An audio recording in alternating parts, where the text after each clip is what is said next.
Good morning. Welcome to the Ventura Center for Spiritual Living. Whether you're here in person or watching online, we welcome you to our mystical center of non-duality, our kindness cathedral, our transformational temple. Call it whatever you want.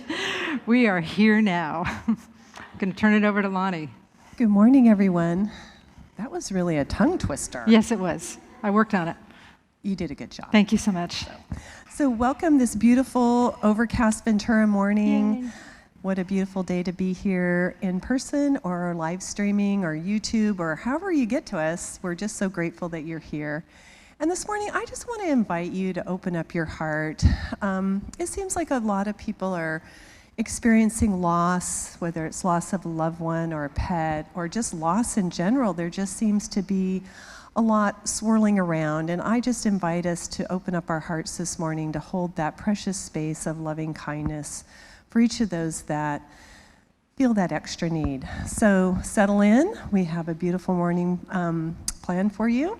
Let's have some fun. All righty. Thank you, Lonnie. Susie, is that you behind that mask?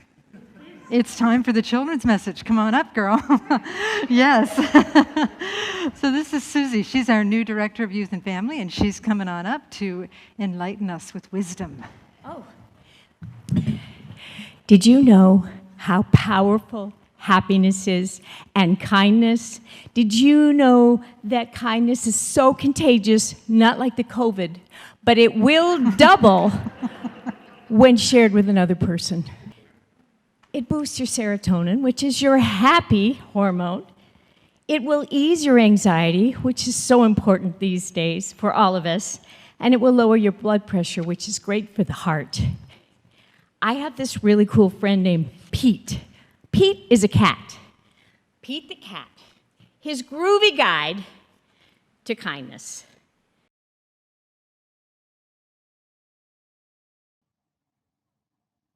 Kindness. It's kinda my thing. Pete. 3 things in human life are important.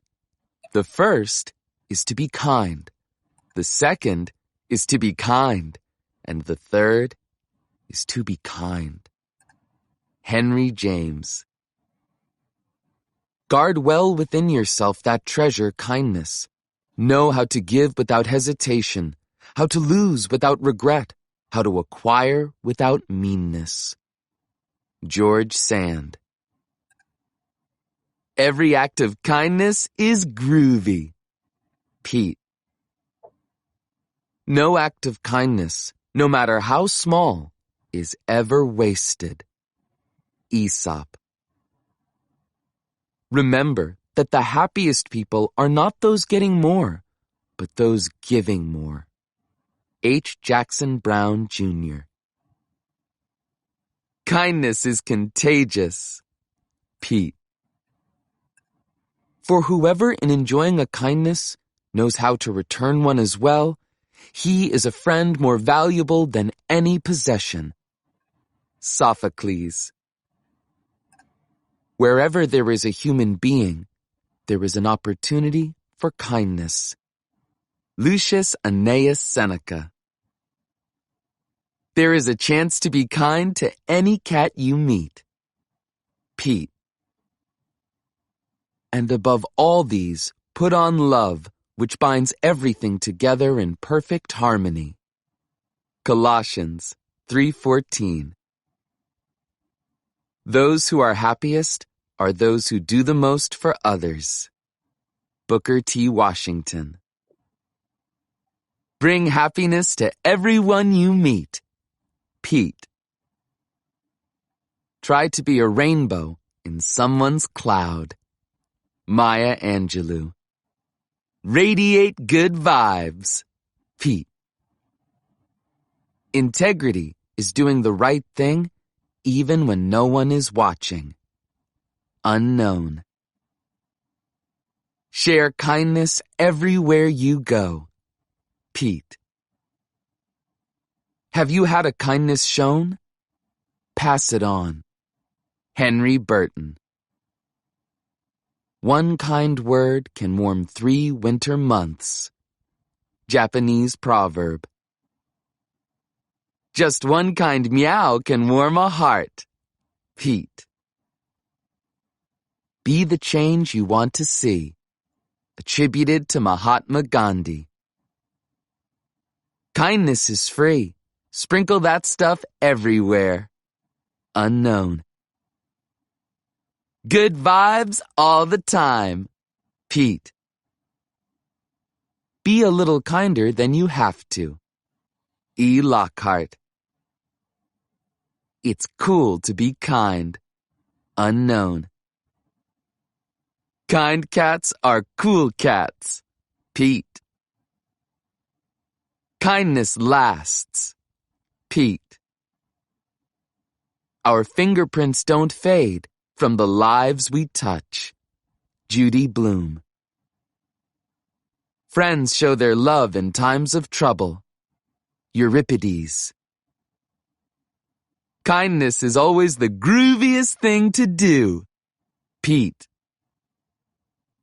Be kind whenever possible. It is always possible. Dalai Lama XIV. On that best portion of a good man's life, his little, nameless, unremembered acts of kindness and love. William Wordsworth. Let your light shine. Pete. Kindness is the touch of an angel's hand. James L. Gordon. Kind people are the best kind of people. Unknown. Kind cats are my kind of cats. Pete. Never believe that a few caring people can't change the world, for indeed, that's all who ever have. Margaret Mead. Kind hearts are the gardens. Kind thoughts are the roots. Kind words are the flowers. Kind deeds are the fruits. English proverb. Kindness grows the coolest flowers. But one of the things that Pete the cat has reminded us of is it's a cool thing to do. It makes you feel better. It makes you look better. It makes your health better. It makes your life better. And you just can't go wrong. So think about that today. Think about your serotonin. Think about your health, your blood pressure, your anxiety level, and remember to reach out and be kind, particularly to yourself. Susie. Thank you. Before you go. Yes. When is the youth program opening up? The youth program is opening up with a big reopening celebration on September 19th. Yay. And there will be a petting zoo. of course, I'd yay. love to bring my dog, but she doesn't know how to behave in a petting zoo, but we're working on it. Yeah. But we'll just think about her. Petting zoo, a youth singer. all There'll kinds be a of good youth stuff. singer Yeah. here that I have heard her. She will inspire you, touch your heart, and just make you feel better about life in general. And I'm really thrilled to be part of all this planning and excitement, and I'm hearing back from parents, and I'll meet with all of them very soon on Zoom, and we'll share ideas, and Yeah. I think that's it. I think that's it. You guys, if you've got children that you'd like to bring, please let Susie know. Let us know. And Please. we'd be happy to welcome them. And a lot of the teaching is about kindness, raising kind kids and And service. service. Yeah, Yes, there and you go. service. And the Kindness arts. through service. Yeah. Okay. Thanks, Susie Thank Q. you. See ya. Thank you so much. Good morning. Will the practitioners and reverends please stand here in the sanctuary and also virtually, wherever you are, to support this prayer. Take a deep breath, let it out.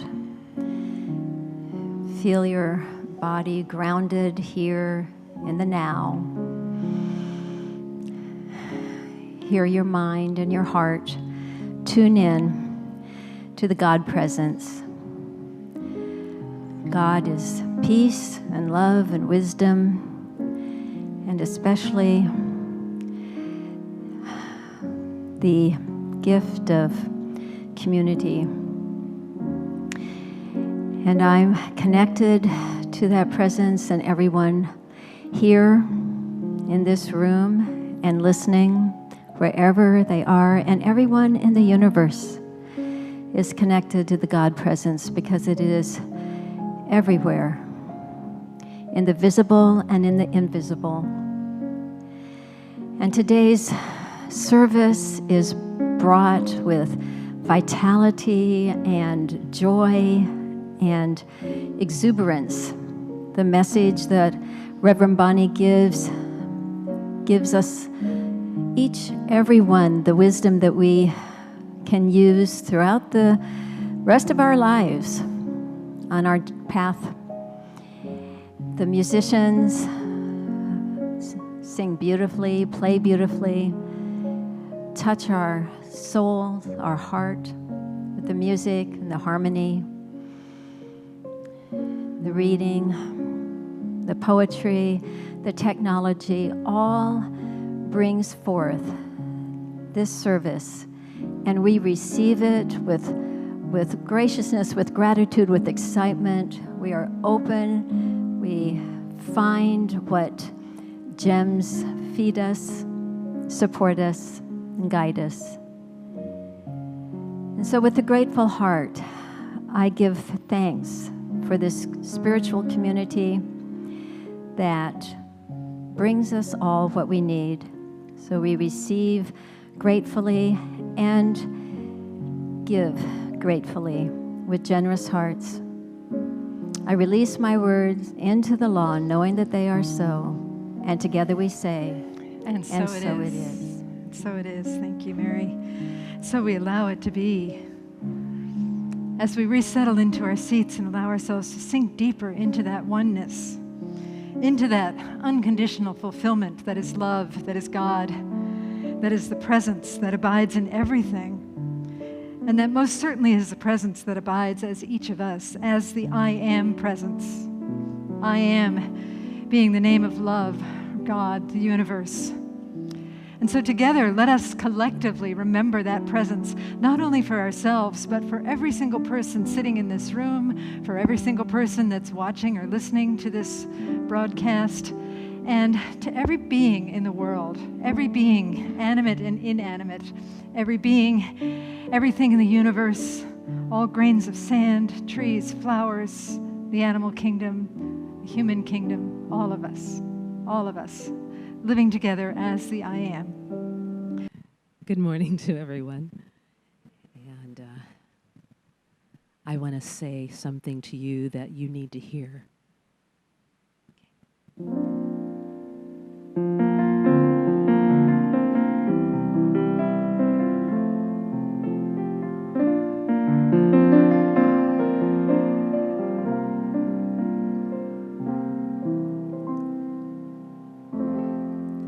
Look at my face. I know the years are showing. And look at my life. Seems like I don't know where it's going. I don't know much. But I know I love you. And that may be all I need to know.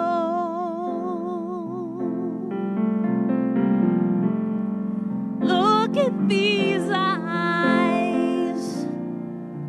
Oh, they never see what matters.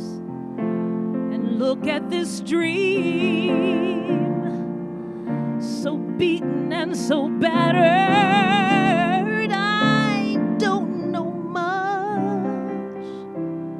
But I know I love you,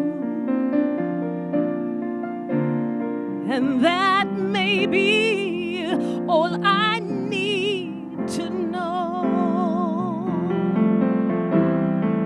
So many questions, I try to get the answers. I climb and I climb and I still can't get the view. But when I look inside me, that's when I feel so clearly the truth I'll always need to know is in our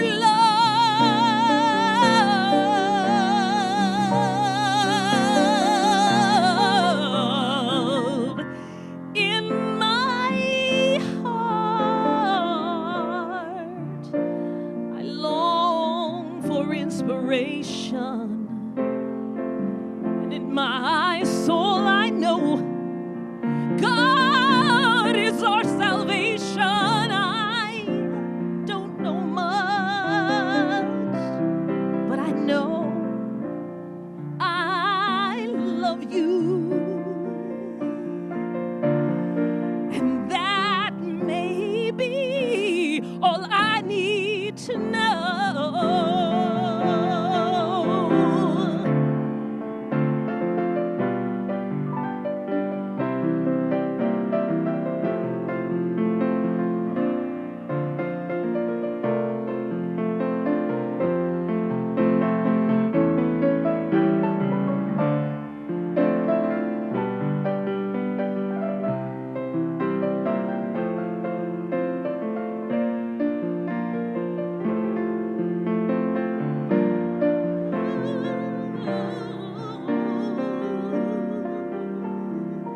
In my heart,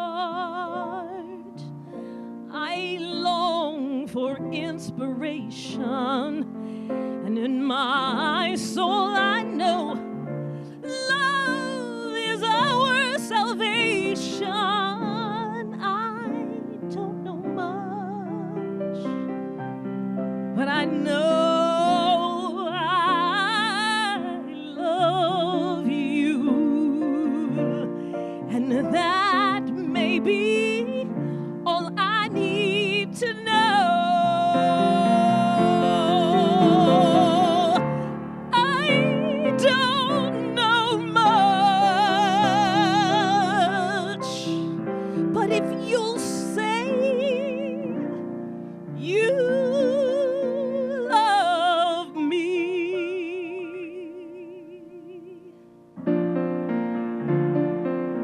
that will be all I need to know.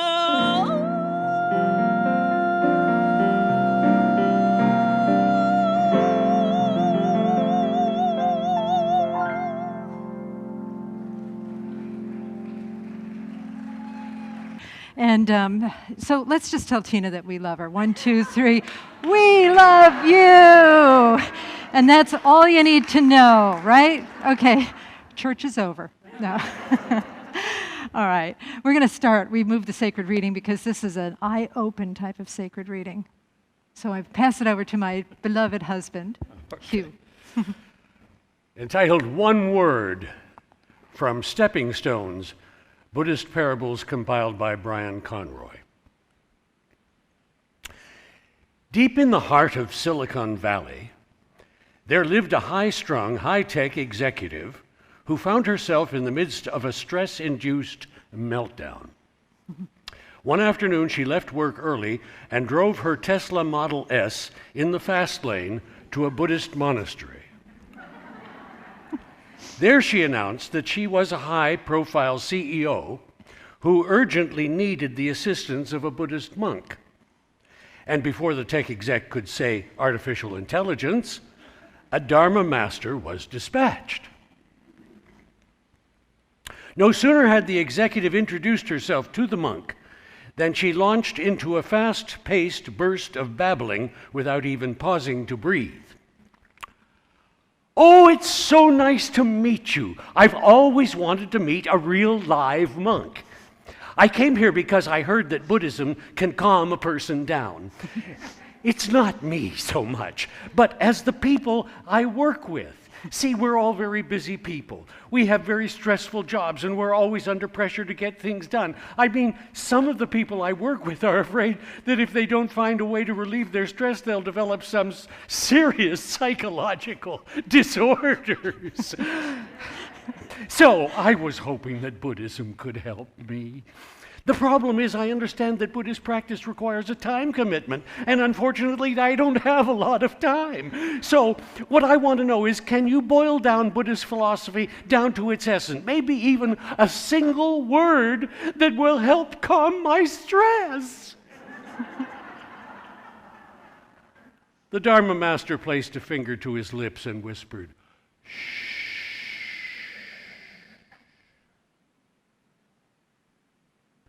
And so it is. Yeah, can anybody relate to that? Any Buddhists in the crowd here? Yeah.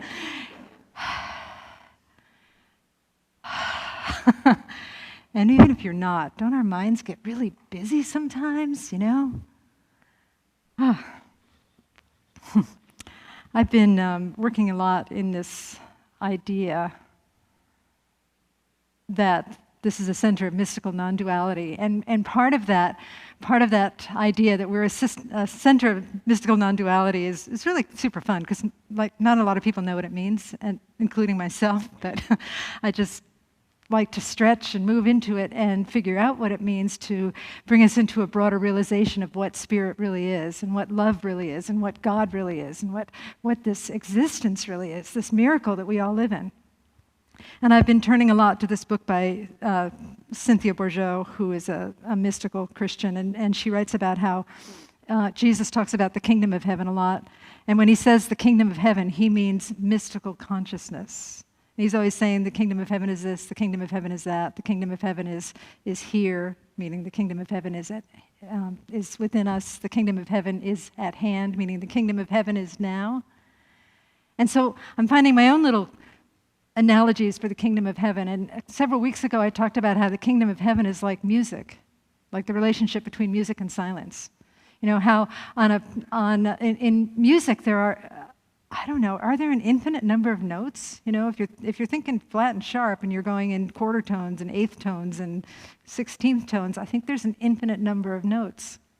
And all of these notes emerge from something. And where do they emerge from? Silence. And the notes have no meaning unless they emerge out of the context of silence. And so the kingdom of heaven is like silence. It's like the relationship between silence and music, which makes me think that maybe the kingdom of heaven is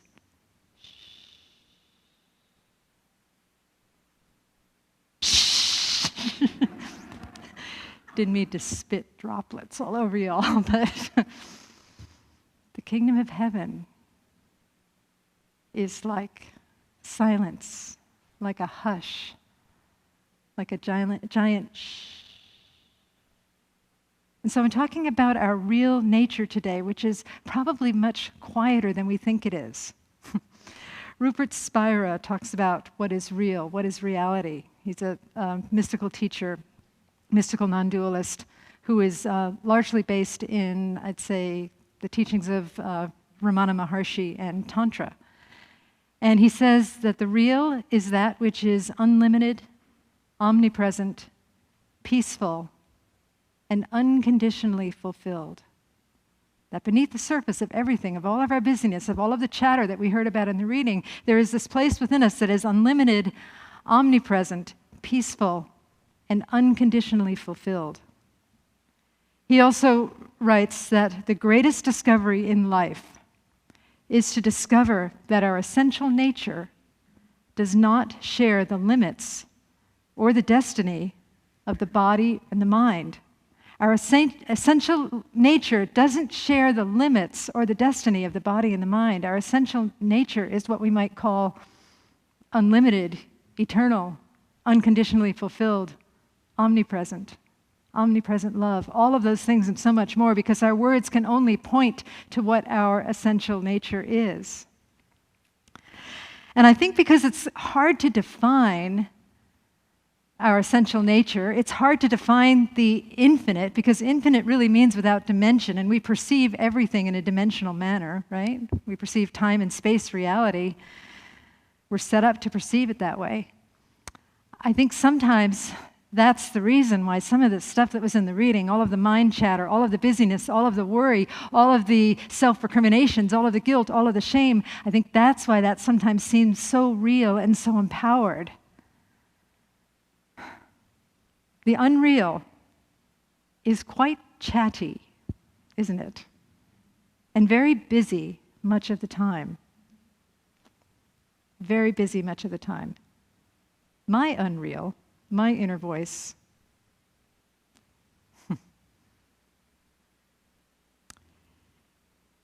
is amazing. It rarely takes a break. Anybody else?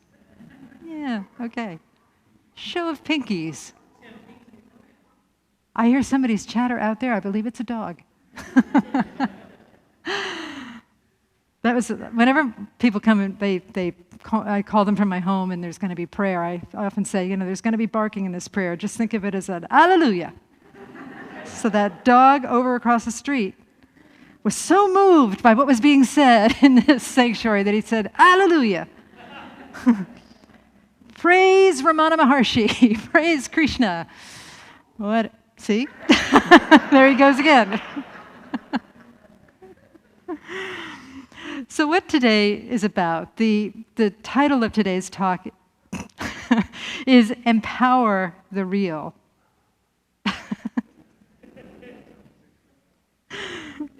I love him. Somebody needs to go over there and get that dog and bring him to church. Empower the real. And what that means is stripping away some of the power of the unreal, of the chatty, busy, worried mind, the mind that shames itself, the mind that will refuse to forgive, the mind that is so busy planning and so busy making a to-do list. Disempowering some of that and finding the real within us. Again, that place within us that is unlimited, omnipresent, peaceful, and unconditionally fulfilled. The place within us, our essential nature, that does not share the limits or the destiny of the body and the mind. Reallocating some of the power away from the unreal and moving it to empower that, what I just said. In our teaching, we often talk about you have a story, right? You have a story that you tell yourself all the time. You know, Byron Katie, one of our teachers that has taught here, that has come and done presentations at this church and whatnot, one of the questions that she asks us to ask ourselves is, who would I be without my story? And, you know, our story really is what was in the reading. The story of that woman that Hugh talked about in the reading, her story was, I'm super busy. I can't let down for a minute. I'm super, super busy. And it's a story that we make up, and it's made up, but it's also part of our inherent nature to look at the world through the eyes of the brain that is geared towards survival, and then think those thoughts over and over again, nurse them and rehearse them, and then we start creating neural grooves, and then race consciousness comes in, and we start to pick up things from the human race that support the story that we have, and because we have this story, we look at the world and we see evidence that supports the story that we have. Any of you ever done that, right? You're looking for what you believe all the time to support yourself. It's a form of bias, confirmation bias. So we're constantly looking for things that will reinforce the story rather than turning things around and seeing the world differently. Now, in our teaching, we invite people to drop the story. And yet there's so much telling us to keep the story, right? There's so much telling us to keep the story. One of the ways that we get stuck in our story is to be ashamed of having a story. We resist the story. We say, well, I'm all spiritual and everything. You know, I shouldn't have a story. I should know the truth all the time. There is one perfect life, and that life is God's life, and that life is my life now. Dang it. Right? Why can't I believe that all the time? What is wrong with me? That just cements the story in place. Resistance cements the story in place. And you know, the truth about having a story is that we all have one. It's part of the way that we're made.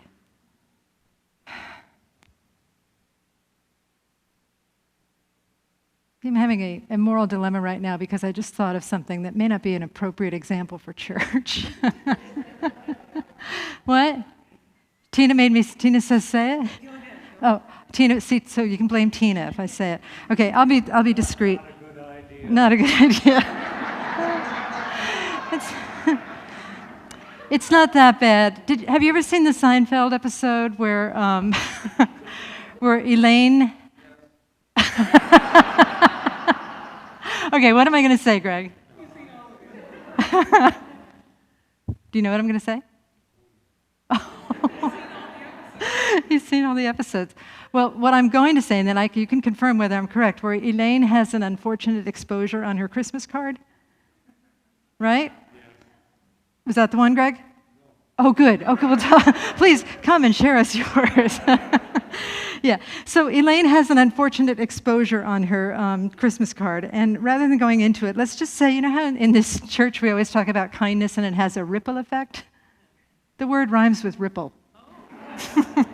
And she sends it to everyone. She sends it to her priest and to her little nephew and to her employer.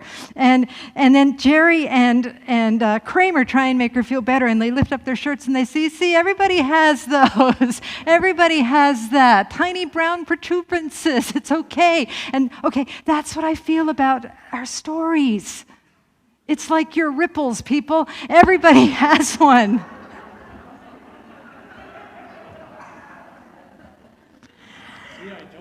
Yeah. And like I said, let me just give you Tina's email right now so you can complain to her after the service. But it's true, you know, we get so down on ourselves for having a story, for not doing spirituality right. And the truth is that we're just human. We are divine and human at the same time, and that's part of the beauty. You know, that's part of the beauty. And the beauty of that has been drummed out of us by traditional religion. Right? Yeah, you hear that? Yeah, I'm hearing it. I'm hearing the voices, yeah. I mean, not in a bad way, but I'm hearing the voices of right. Amen. You know, I want to share this story again because we have probably some new folks that haven't heard this, but one of my favorite stories about the fall from grace. You know, the fall from grace is traditionally in Christianity when Adam and Eve, little stinkers, messed up.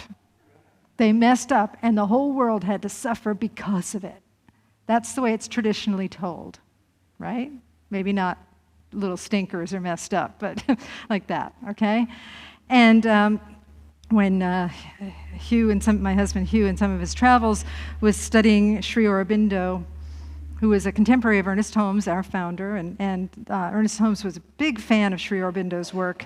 And it's really hard. I can't really read Sri Aurobindo. It's a little too hard for me. But I like this translation of the story of the fall from grace. And let me just say that it's probably not completely Sri Aurobindo's translation. It might be bonified a bit. And by bonified, I mean bonified, okay? But anyway, God created the whole entire universe and was so excited. And he was having a rave up there in heaven with all of the angels and just partying and playing drinking games and doing all kinds of really super fun things with the angels, and they were having an awesome time, and they were just so happy that this thing called Earth had been created. And then God's favorite angel, his son Lucifer, comes over to him and says, God, guess what? God, it's not going to work. It's not going to work. I'm smoking a cigar, people, just in case, okay? It's not going to work.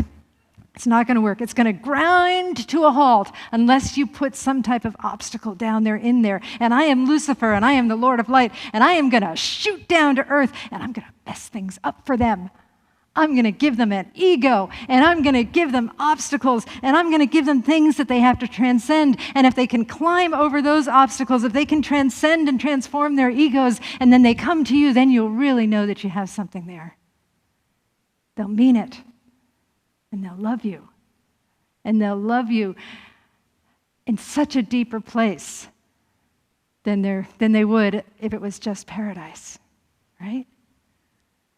And so Lucifer lurches down to the earth. And again, in infinity, there's no up and down. But for the purposes of the story, Lucifer lurches to the earth and starts messing things up and gives us an ego and causes us to forget who we really are and causes us to forget that God is love and causes us to forget that everything is love and everything is here for us. And our whole life is about rediscovering who we are. Mystical Christians believe the same thing. You know, they talk about how, and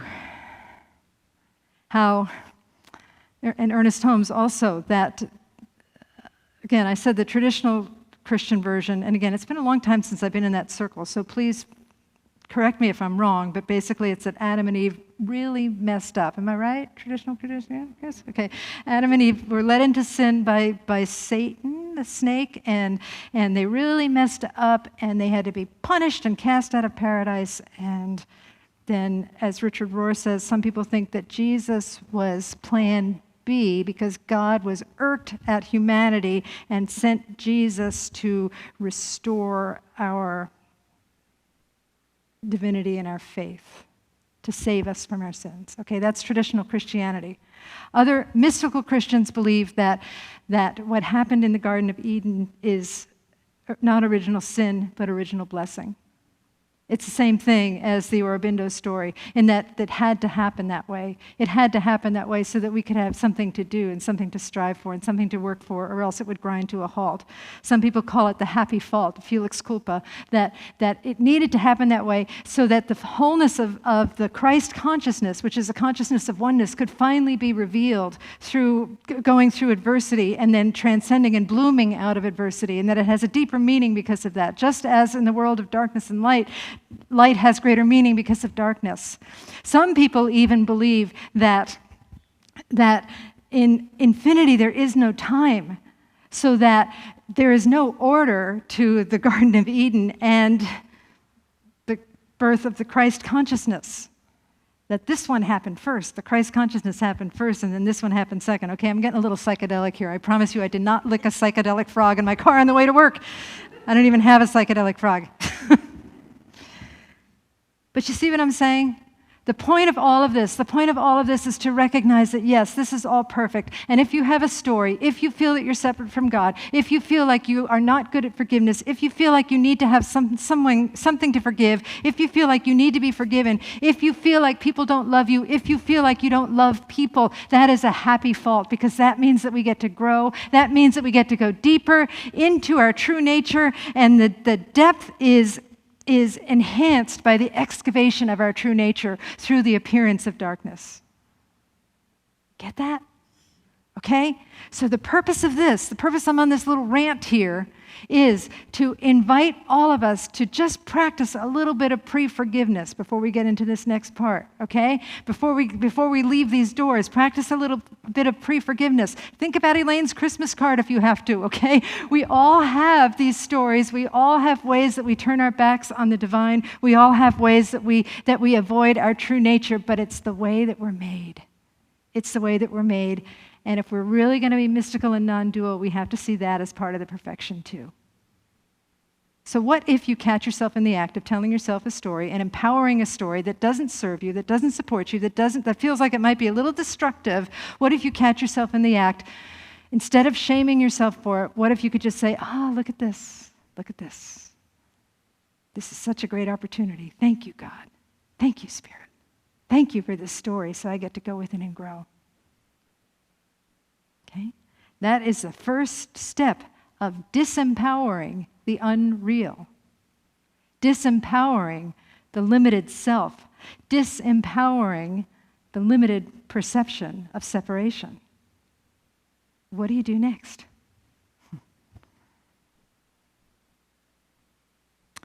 I like metaphors. Before I get into actual steps, I want to tell you a metaphor of how I think this works. So many of you know that I have Vizslas, Hungarian pointers. My husband and I have two very rowdy dogs that need a lot of exercise. One of them is up there, sitting next to Ernest Holmes, who was a dog lover, by the way. She's there on purpose. She's dressed like a nun, and that's because she chewed a hole in my hiking pants, and I punished her by making her wear them on her head like a nun, and putting a cross on her and taking her a picture and then showing the whole world. But anyway, she liked it. Any little bit of attention. Anyway, Sarah and Bartok, my other dog, and I go hiking quite a bit. And often, she's still pretty young, and she loves to chase animals. She's encountered a skunk, a coyote. She caused a cattle stampede. She chased a bobcat up a tree. What else? Oh, yeah. She chases mostly quail, deer, and bunnies. And when she sees, say, a bunny, because there's lots of bunnies, and they're pretty sassy. When she sees a bunny, she will charge down the hill through all kinds of underbrush to chase that bunny and show that bunny who is boss. And thank God she's never caught one. But she charges through that underbrush, and when she comes back, she is covered with all kinds of debris. primarily foxtails. And for those of you who know dogs, you know that foxtails are not a good thing, right? Foxtails can go in their nose and their eyes and their mouth and their ears, and it causes all kinds of problems. She comes back and she's covered with foxtails. Do I scold her for being covered in foxtails? No. I just brush them off. And when I brush them off, I see the beauty of her coat, and I see the beauty of her energy and the beauty of her soul. And I think that that's an allegory for all of us. You know, because we're walking around in this human condition, in this human divine condition, we often run through the underbrush of life. We often roll in the leaves of life. We often just walk in the sand or roll in the sand or what have you, metaphorically speaking, and we are covered with debris on top of us. And do we need to make a big fuss about it? Do we need to shame ourselves? Do we need to pretend that it's not there? It could hurt us, so we just brush it off. We just brush it off. And when we do, we reveal the beauty of who we truly are under the debris that we accumulate through this being human in this guest house that we call the planet Earth. Paraphrasing Rumi there. So, the brushing off process, what does that look like? You know, for me, like I said, I think it's so much more about just stopping and noticing the story. Certainly, I think sometimes in this teaching, and I do this probably, it's my bias, but sometimes we ignore the body. You know, if you notice that your body's like this, if your shoulders are up at your ear, right? Maybe you're bracing yourself for some kind of an attack. And maybe if you just relax your shoulders and let them go, or whatever other parts you're clenching, just let it go. Maybe something will come to mind. And I would say, rather than, again, beating yourself up for having your shoulders up by your ear, just start from a place of curiosity. Start asking questions about what is really going on inside. Because joy is one of my sort of barometers for how life is going, if I'm joyful. Sometimes if I'm doing something and I'm getting caught and I notice my shoulders are creeping up and I'm feeling super busy and super stressed, I'll just say, why isn't this fun? Why isn't this fun? You know? And it's never about the outside, really. I mean, certain things that we have to do are not fun, but it really is never, we can make anything fun, in my opinion, but it really never is about the outside. It's usually about some type of pressure I'm putting on myself, right? And so, why isn't this fun? Then listen to the answer with respect. I'm trying to get a lot done in a short period of time, because if I finish my to-do list, then I can finally relax. Okay, there's a lot wrong with that statement. For one thing, have you ever noticed that thing about that lie that we tell ourselves about finishing our to-do list, right? You cross something off and it grows heads and legs and other appendages, right? And the other thing is that maybe we could think about relaxing during our to-do list. You still get to do something different afterwards, but maybe relax during our to-do list. And also know that there's a cutoff point. You know, in one of Wayne Muller's books, I can't remember which one, I think it's actually called Sabbath, he talks about how wise it is in the Jewish tradition that there is a stopping point in the Sabbath, right? What is it, when the sun goes down, David? Yeah, when the sun goes down on Friday night, there is a stopping point. And that way, if you're in the middle of something, you just let it aside and step back and say, this is Sabbath. And so knowing that's true for us, true for you, if it is true for you, or maybe something else is going on to cause your shoulders to creep up to your ears, just start building in triggers to allow us to be more present to the story that we're telling ourselves, and then ask ourselves, is this real? Is this real? Do I really, really, really need to think this way, or could I choose something else? Could I choose a greater picture, a greater view of reality that supports more of the organism that I am? That supports the truth of who I am. One of the things that I learned from Hale Dwoskin in the Sedona method is to ask ourselves, and this is a great way to get ourselves out of that stuckness of thinking, well, this story is real. I mean, that business, you know, about needing to get a lot of stuff done. I do need to get a lot of stuff done, and if I don't, there will be consequences. Great way to kind of get ourselves out of that loop, whether it's that or something else, whether it's sadness or fear or lack of forgiveness or whatever, we can ask ourselves, am I this feeling, am I this thought, or am I that which is able to observe this feeling or this thought?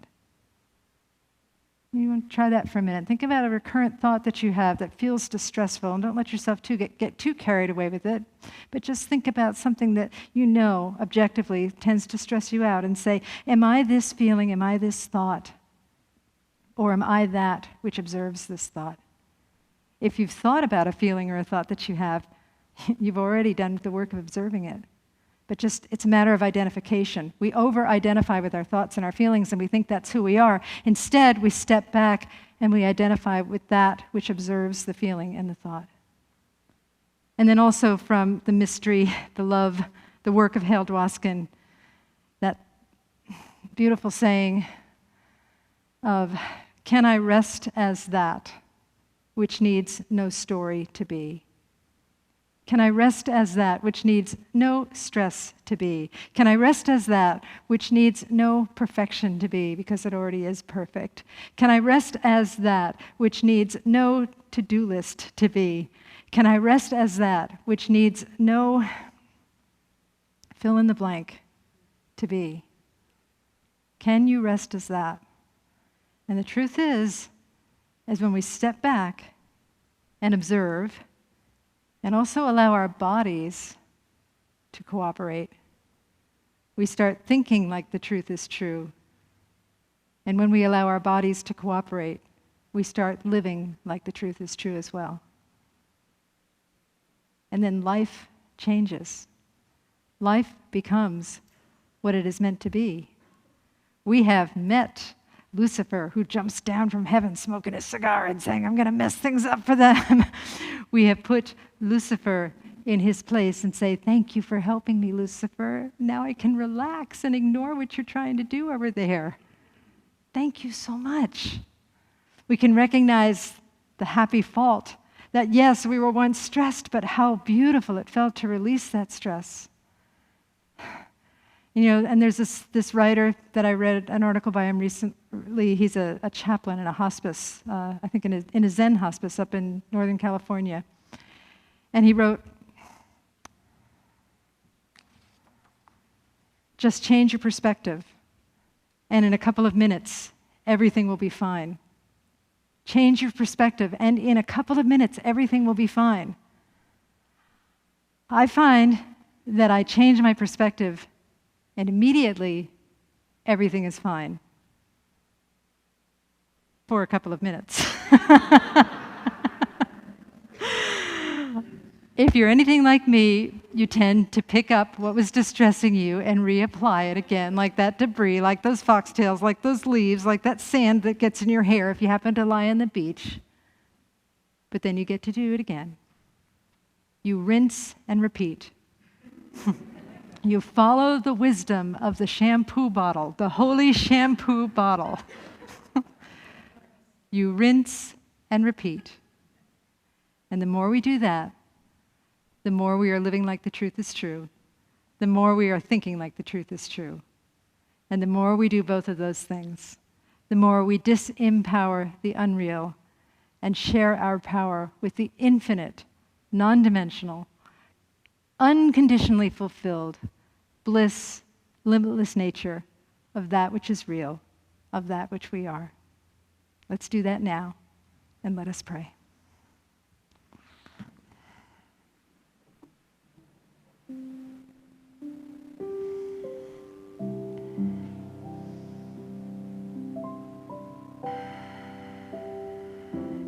And so we turn within and trust this beautiful, beautiful power and presence, the life of the living God.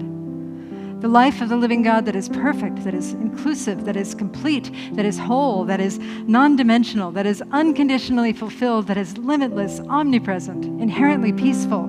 All of this right here, right now, that is available here. That fills time and space, what we call time and space, even though there is no time and space. That fills everything, that is everything.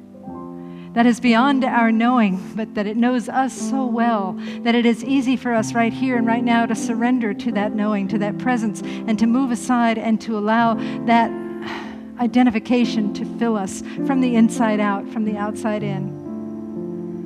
And so from this place of crazy connection, of crazy love, of beautiful, beautiful truth and knowing, we speak the truth to know that our lives are blessed and very blessed, that everything that happens, whether it happens to us, happens through us, whatever the appearance is, it is part of the perfection of the divine plan. And so that we can relax and we can know and we can trust and we can use our spiritual sensibilities, we can use our free will to move into that place of greater peace and greater knowing. We allow Spirit to lead us, as it says in the Hindu peace prayer, from the unreal to the real, from darkness into light, from death to immortality. And how wonderful it is to know that we are eternal, infinite beings, that we are limitless, that we are bliss, that we are peace, that we are love, and that we are beyond human definitions of these things, but we are those definitions that hold all things, that are the perfection of being. And to use this beingness, this complete connection to the divine life that we are, to live like this truth is true. And so I invite everyone here today to consider something in our lives that may not be working quite like we want.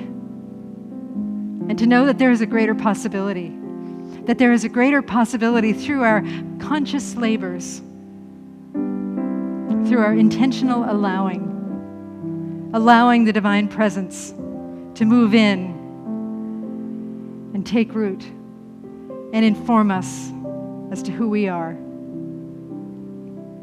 There is hope for all of us. There is peace for all of us.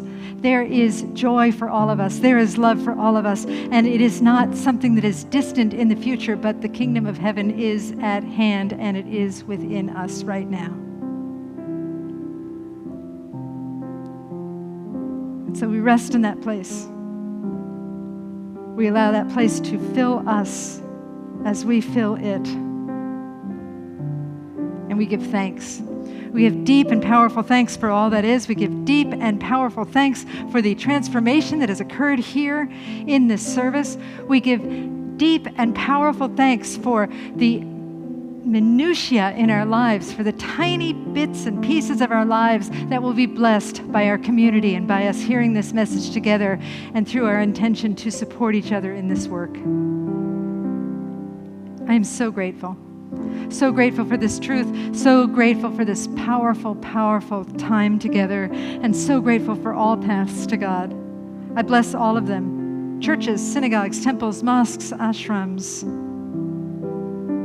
fundamentalists, atheists, agnostics. I bless everyone, for everyone is a blessing. And with a heart filled so full with gratitude, with love, I release these words into the divine mystery, into the limitless self. And together we say, and so it is.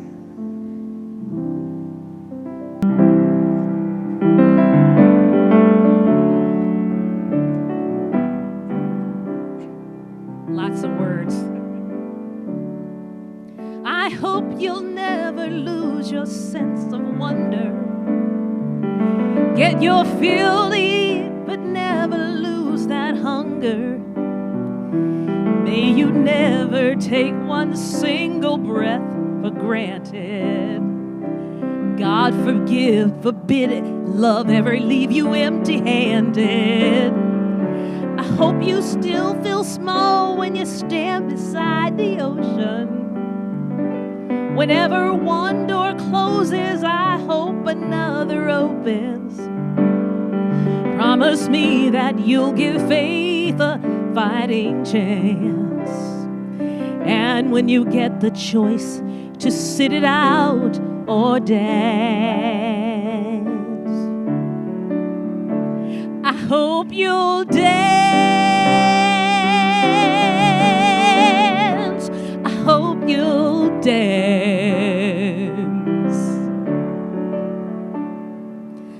I hope you never fear those mountains in the distance. Never settle for the path of least resistance. Living might mean taking chances, but they're worth taking. Loving might be a mistake, but it's worth making. Don't let some hell-bent heart leave you bitter.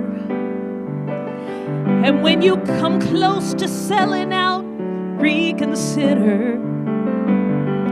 Give the heavens above more than just a passing glance. And when you get the choice, just sit it out or dance. I hope you'll dance. I hope you'll dance. I hope you'll dance. I hope you'll dance.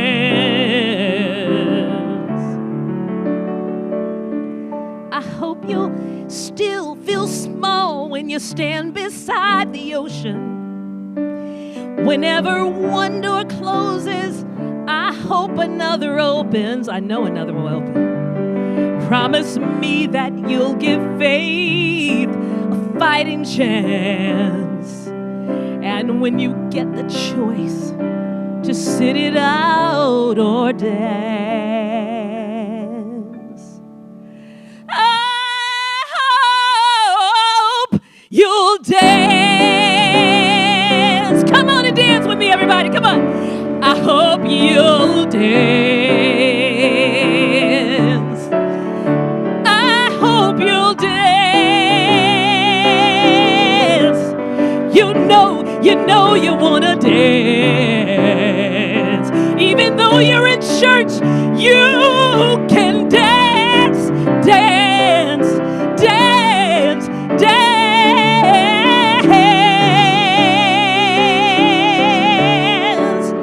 I'm gonna dance.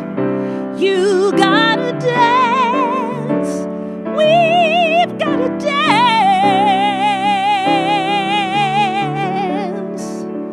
Say you'll dance.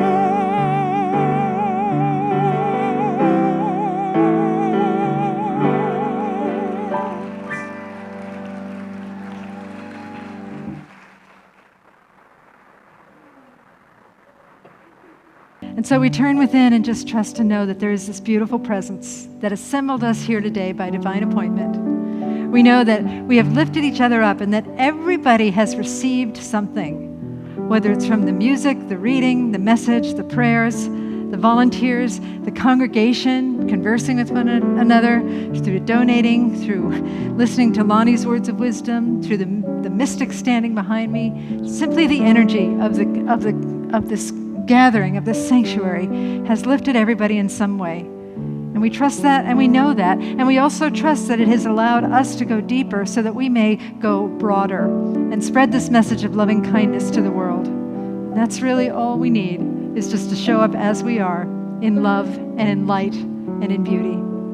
And so I'm so grateful for this opportunity to serve, so grateful for this center, so grateful for all things.